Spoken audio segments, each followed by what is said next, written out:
a face de Deus. Irmãos e irmãs, nós da comunidade Canção Nova temos um princípio que rege a nossa vida. O nome dele é viver da providência. Então, durante todos os meses vocês escutam a Canção Nova dizendo que não tem propagandas comerciais. Então, nós vivemos da ajuda do sócio. Então, isso em relação à ajuda material. Mas nós vivemos da providência em tudo. Então, às vezes, até algo que falta é a providência de Deus tentando nos ensinar alguma coisa. Porque a providência divina rege todas as coisas. Todas, entendeu? Todas as realidades da nossa vida, nós fazemos a leitura a partir da providência divina. E eu faço essa introdução porque semana passada, quando falávamos do vício, né, do pecado capital, da inveja, então a bem-aventurança daquele dia é justamente a que estava presente no livro que nós estamos utilizando, que é o método PHN, é o livro que eu escrevi, e nós estamos dentro do capítulo que fala dos pecados capitais, e hoje nós falaremos do pecado da ira. Pecado da ira. Mas como a providência divina rege todas as coisas, então quando nós escolhemos os temas, nós não tínhamos visto a liturgia. E na liturgia de hoje, providencialmente, então a providência divina de fato rege todas as coisas. Vocês viram a primeira leitura neste episódio ali do Naamã, quando ele recebe a indicação do profeta Eliseu para se banhar 7 vezes lá no rio?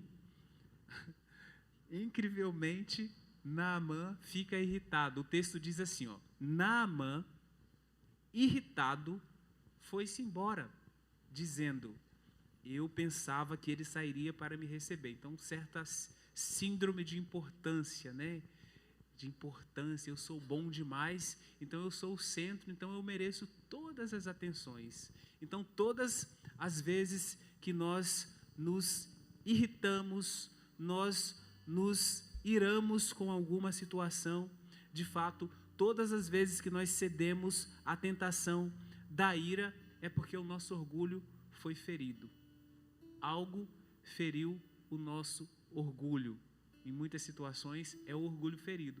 Então o orgulho de Naamã foi ferido também. Providencialmente, a liturgia está vinculada ao tema. Então vocês poderiam repetir comigo? Repitam assim: Naamã, irritado, foi-se embora. Viram? Então não é assim, foi-se embora. Então você, quando se irrita, assim, se você grita com seu marido, você sai da cozinha correndo, quando não joga a panela. Ou quando não joga o prato no chão, essa comida tá horrível, pá, aí joga.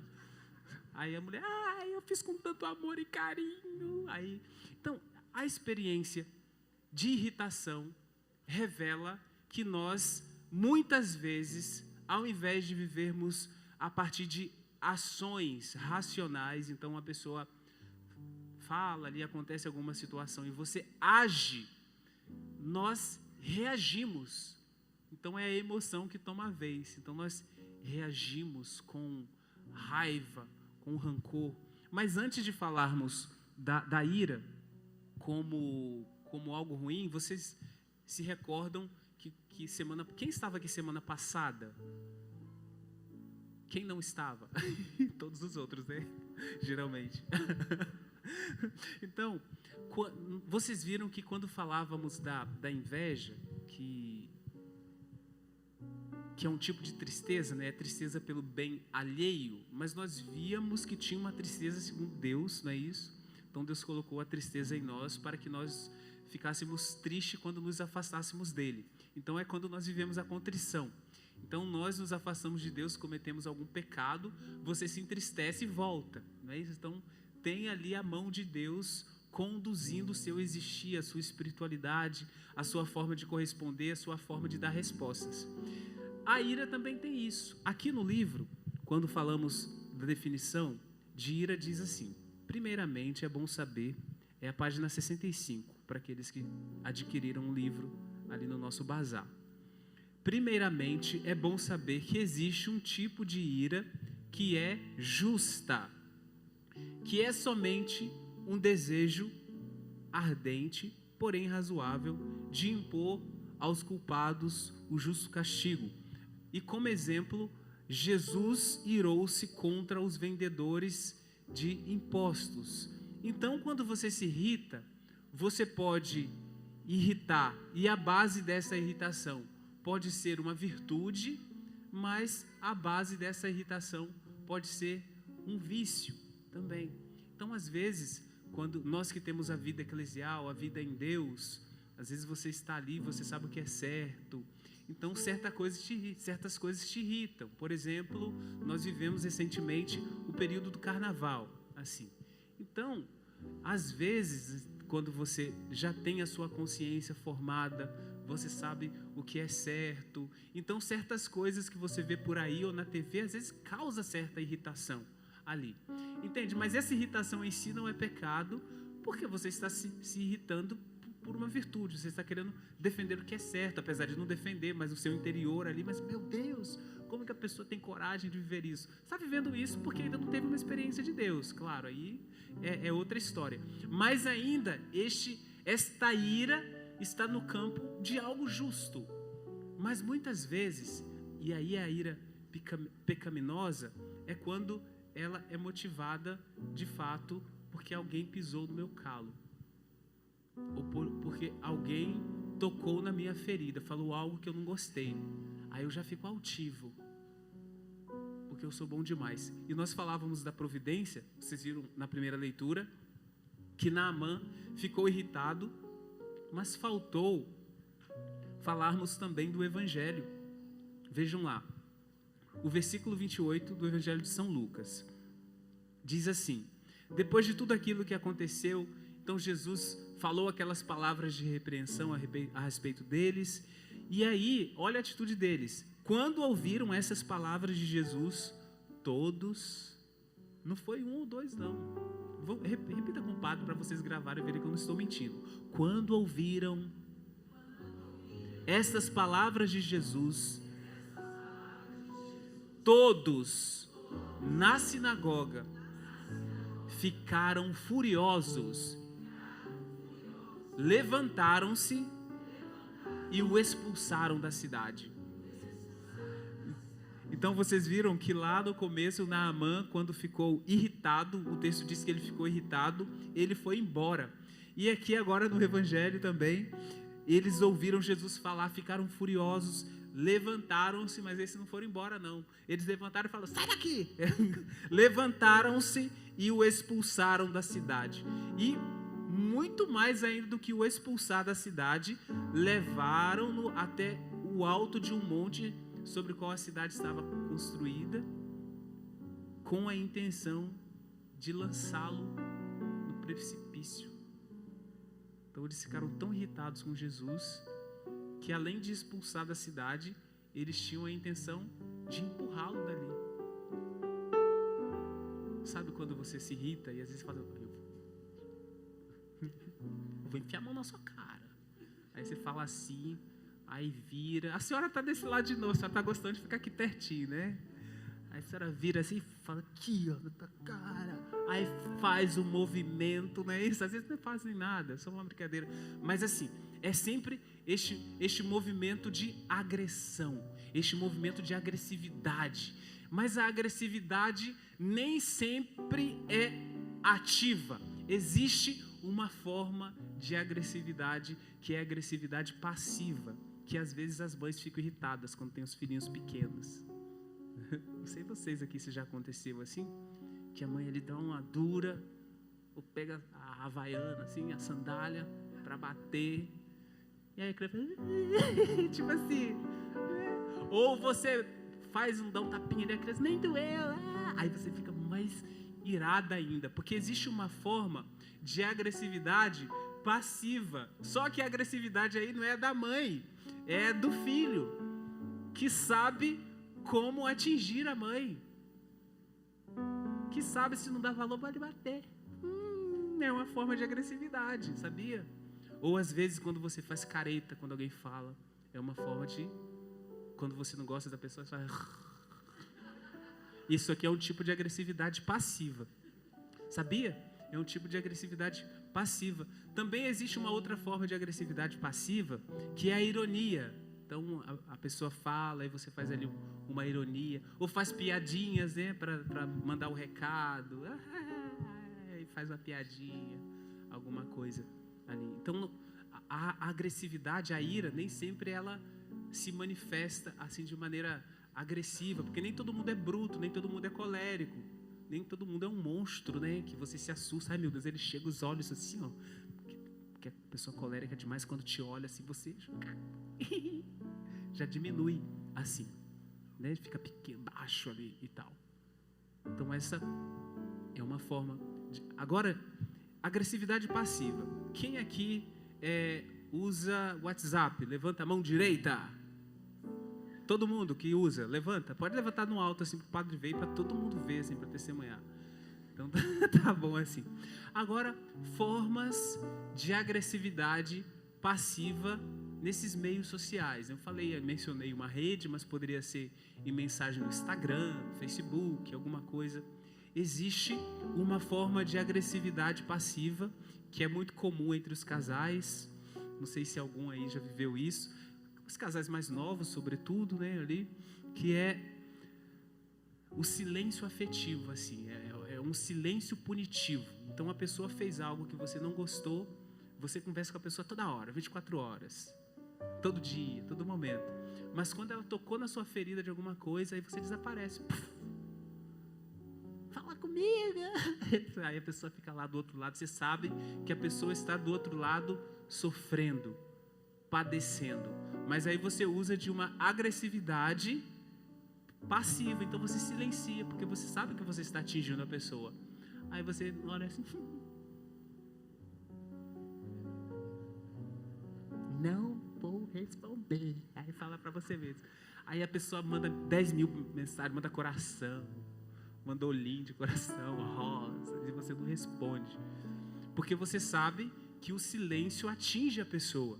Então este silêncio é uma forma de agressividade também, é uma forma da vivência da ira, também é uma forma de reação emocional. Mas nós nos iramos, irmãos e irmãs, porque nós vemos o outro como uma ameaça. Então a ira deixa de ser justa, defender uma virtude ou algo parecido com aquilo que eu disse para vocês no início. Um outro exemplo que eu coloquei aqui de agressão passiva, que é muito presente aqui em nosso meio, que também é uma forma de defesa, né, da nossa autoimagem. Então você se imagine ali no trabalho, talvez no convívio ali entre vocês mesmo, quando alguém te expõe ali no meio do convívio, no meio da brincadeira, né, na hora do lanche e tal, alguém te expõe ali, então você faz questão de encontrar alguma coisa para expor também o outro na sua fala, naquilo que você diz. Então, disfarçadamente, você atinge a pessoa. Então é uma crítica velada. Então tudo isso é uma forma de agressão passiva também, porque também no nosso coração passa esse desejo que passou no coração destes que estavam com Jesus, de jogá-lo no precipício. Então aí deixa de ser justo.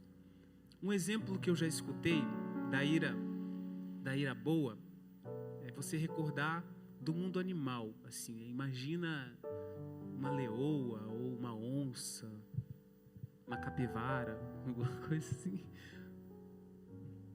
uma cadela, um cachorro. Imagina assim, vamos imaginar um cachorro, né, que a gente vê mais por aqui. Lá em Cachoeira Paulista vê bastante, aqui eu não vi tanto, não vi muito não, verdade, agora estou pensando aqui, não vejo tanto. Mas imagina que ela está ali com os filhotinhos, não é isso? A cadelinha está ali, aí tem 10 filhotinhos lá brincando no quintal, e ela está observando. Aí de repente aparece uma outra lá, uma outra cachorra, uma outra cadela, e vai para atacar os filhotinhos dela. Qual vai ser a reação dela? Da cadelinha, da cachorra, vocês acham? Vai ser uma reação passiva ou uma reação agressiva? Agressiva. Então ali é um instinto de defesa.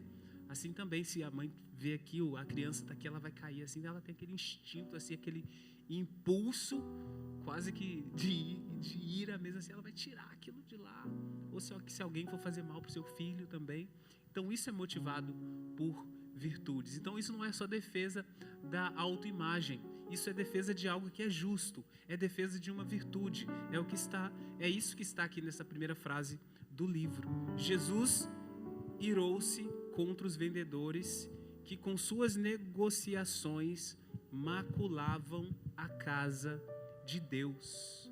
Mas aí eu quero partilhar com vocês nesta homilia sobre o que vimos aqui como antídoto da ira, que é a bem-aventurança, aquela que diz assim: bem-aventurados os mansos, porque eles herdarão a terra. Vamos repetir: bem-aventurados, mais forte, bem-aventurados os mansos, porque eles herdarão a terra. Então, bem-aventurados os mansos. Então, qual que é o remédio? A mansidão. A mansidão é uma resposta ao mal que não se deixa dominar pela ira. Então, nós deixamos de reagir emocionalmente e passamos a agir não só racionalmente, mas a agir controlados pelo Espírito.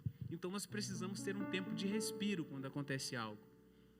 Então aí você recorda ali a bem-aventurança.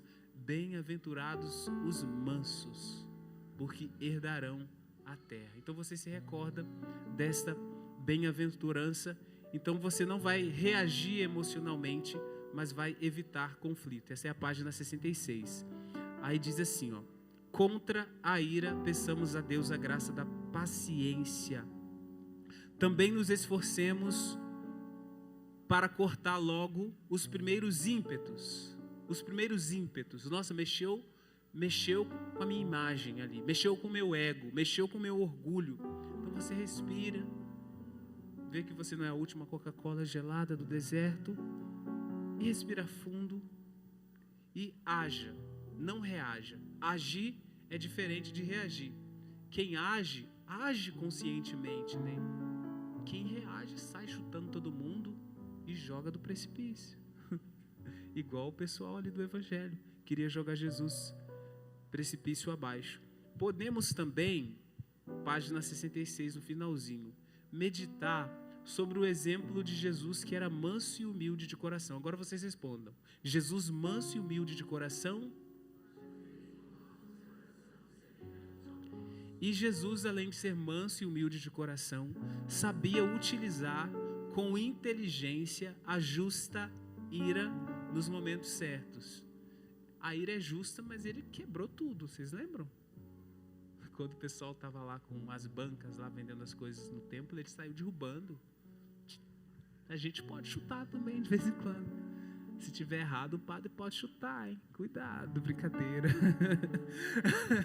Não vou sair por aí chutando ninguém, não, é brincadeira essa parte. Mas, vejam, Jesus era manso e humilde de coração. Então nós devemos fazer mais esta oração.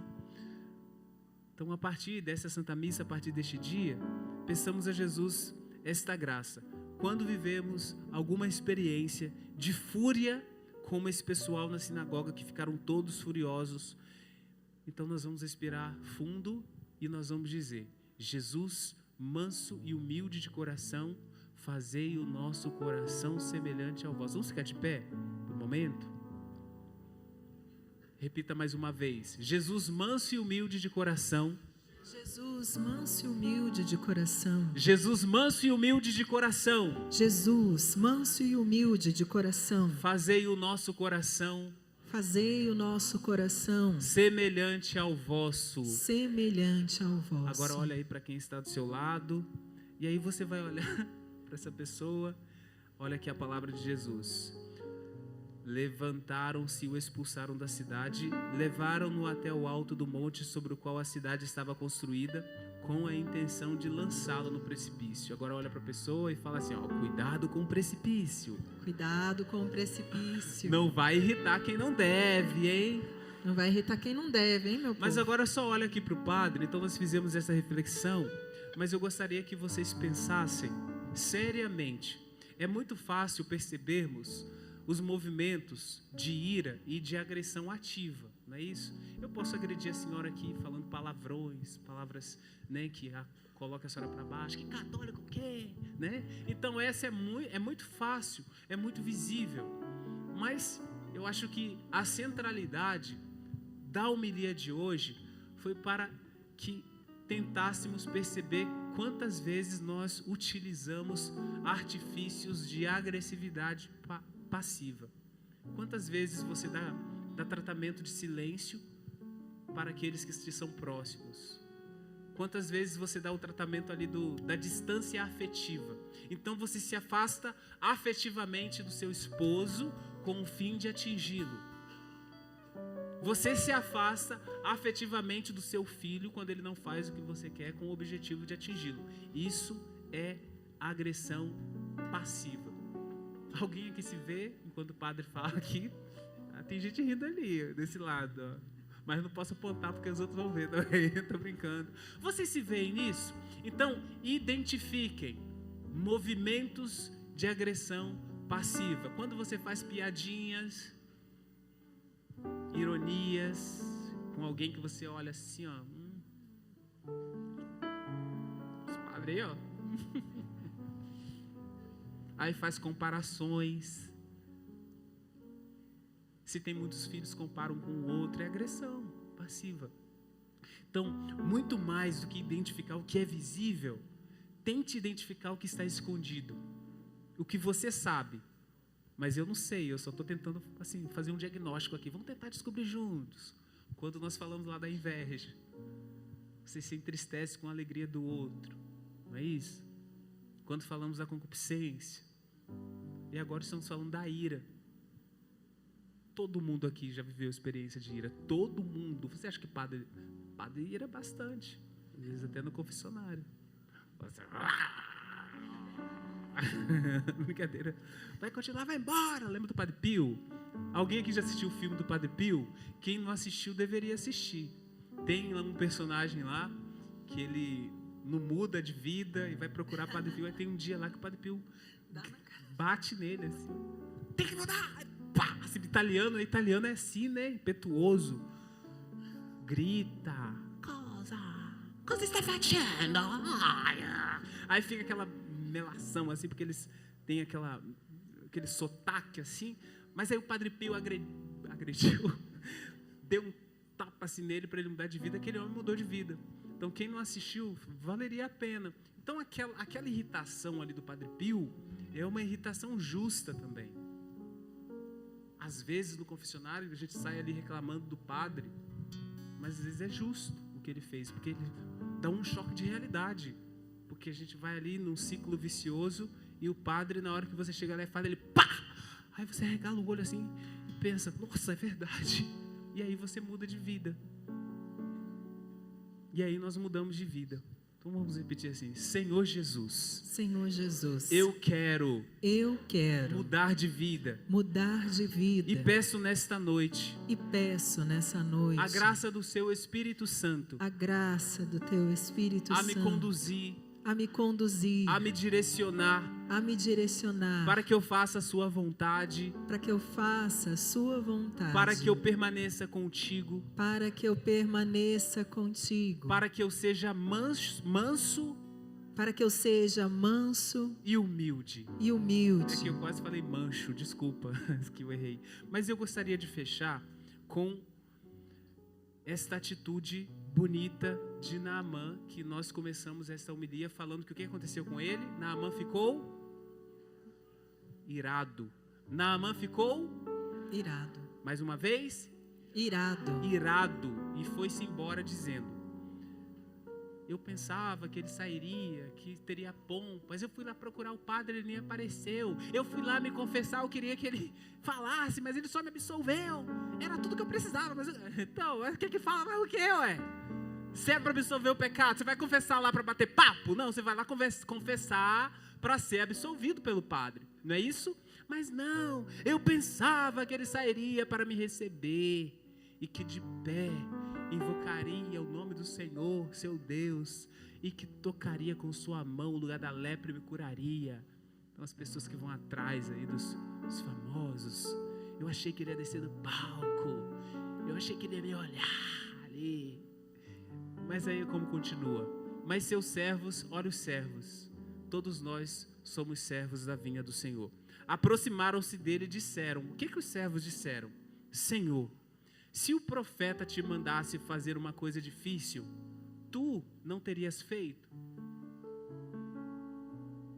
Rezar de joelhos, caminhar de joelho até a Aparecida pela Dutra, no meio, assim, do ladinho do caminhão, para sobreviver bem ali. Senhor, se o profeta te mandasse fazer uma coisa difícil, não terias feito? Quanto mais agora que ele disse, lava-te e ficarás limpo. E qual foi a atitude de Naamã? Então ele desceu. Então nós devemos descer do alto do nosso orgulho, do alto da nossa soberba, do alto da nossa altivez, do alto da nossa síndrome de importância. Então, como Naamã, nós devemos descer. Jesus, manso e humilde de coração. Ele é manso e humilde. Quem é humilde, desce. Quem é humilde, respira fundo. Paciência, Jesus. Então ele desceu, mergulhou sete vezes no Jordão, conforme o homem de Deus tinha mandado, e sua carne tornou-se semelhante à de uma criancinha, e ele ficou purificado. Irmãos e irmãs, nós precisamos descer. Irmãos e irmãs, nós precisamos muitas vezes ceder. Às vezes nós cedemos à ira, porque mexeu no nosso ego, mexeu no nosso orgulho. Mas nós precisamos ceder e pensar assim: eu não sou o melhor do mundo. Talvez o que ele tenha falado e jogado na minha cara tenha sentido, e eu tenho que refletir sobre isso. E quando você pensar em fazer o tratamento de silêncio, haja racionalmente. Então ali, a partir da razão, comece ali a colocar, né, suas razões. Olha, eu estou assim porque você fez isso, você me fez sentir. Não é acusar o outro, mas você pode dizer como o outro te fez sentir. Olha, quando você me chamou daquele nome, sabe como eu me senti? Um lixo. Aí ele vai falar: mas você é um lixo mesmo. Tô brincando essa parte. Mas você é um lixo mesmo. Aí você respira de novo: mas eu me senti um caco. Mas você é um caco mesmo. E aí já é outros motivos aí tem que procurar um psiquiatra lá. Aí você dá um Rivotril para ele, que deve estar surtado, é bipolar, tá bom? Aí não tem o que fazer. Não é a sua virtude que vai curar alguém que vive de transtorno. E aí, só manicômio, sanatório Maria Imaculada. Mas que a graça do Senhor nos conduza, nos direcione. Põe a mão assim na sua cabeça. Jesus, não é para repetir não, só a oração que eu faço mesmo. Jesus, purifique cada um dos seus filhos neste momento da ira doentia, da ira como vício, da ira que é pecado, da ira que é motivada por vingança, da ira, Jesus, que é modificada por feridas afetivas. Cura as feridas afetivas, as feridas da história desses seus irmãos, desses seus filhos, que estavam agindo assim, Jesus, com ira, com agressão, porque não foram olhados, porque não foram revelados, Mas agora, Jesus, a Tua palavra nos revela a nós mesmos. O Senhor nos conhece muito mais do que nós a nós mesmos. E é só o Teu Espírito que pode nos purificar.